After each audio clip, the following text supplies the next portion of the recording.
لحبيبة يا فلسطين، يا وين، يا زينة البلدان. خناثة بن نونة أبصرت النور بفاس في 24 شتنبر عام 1940 لأسرة محافظة مناضلة، واشتغلت بالتدريس، ثم عينت في عام 1968 مديرة بالتعليم الثانوي بالدار البيضاء.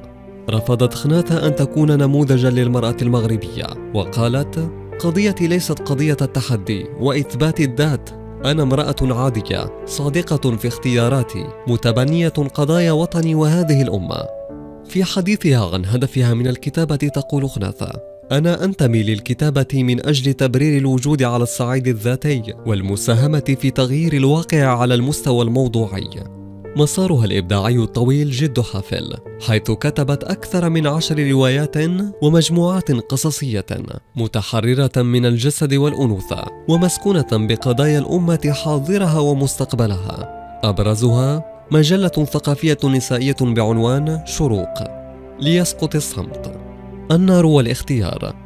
نالت خناثة بن نونة تكريم جهات أدبية وأكاديمية، وحصلت على جوائز متنوعة كجائزة الكتاب المغربي وجائزة القدس في الأدب لعام 2013. بنيت مدرسة في غزة، لما حفظوا لهم الدور وشريت لهم الكرفانات، لما تمكنت أيضا صلحت لهم البيوت الدور. وحينما كنت أسمع السيدة ربة البيت يعطوني صورتها، صورة البيت كيف كانت ثم كيف أصبحت، والراية المغربية محفورة في الجدار، فهمتي؟ والسيدة تدعو لي، أبكي شكرا لله أنني فعلت هذا. ودائما شيء وحدة لوالدي وحدة لوالدتي، هذا لوالدي. اشتريت لهم آلة دياليز عن طريق بيت مال القدس، شرح لي المرحوم الدكتور العلوي المدغري، الذي حينما ذهبت لأدفع له الثمن صار بشرط أن تشترى من ألمانيا حتى لا تشترى من الصين. وكذلك وصلت وحصلت على التوصيل بوصولها إلى غزة، فهمتي؟ وبعد ذلك مشاريع متعددة لا أستحضرها كلها، وأخيرا زراعة الزيتون.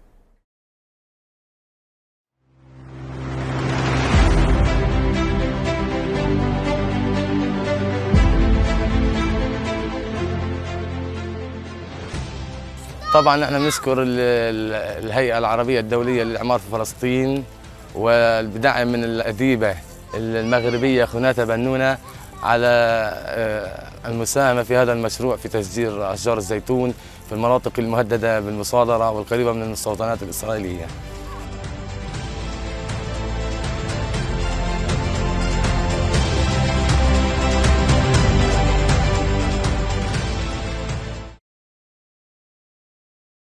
فلسطيني البطل، أيتها القلة القليلة من رجال في هذه الأمة بلا رجال، أيها الشجعان، أيها الأبطال، أحييكم وأعاهدكم أن أظل كما عاهدت منذ أكثر من 40 سنة أن لن أبيعكم ولن أبيع قلمي وكل ما أملك للدفاع عن هذه الأمة، وعلى رأسها القضية الفلسطينية التي عندي لا تحد لا بحدود صغيرة جغرافية وتاريخية، وإنما تمتد من بحر الظلمات إلى خليج الحقارات للأسف.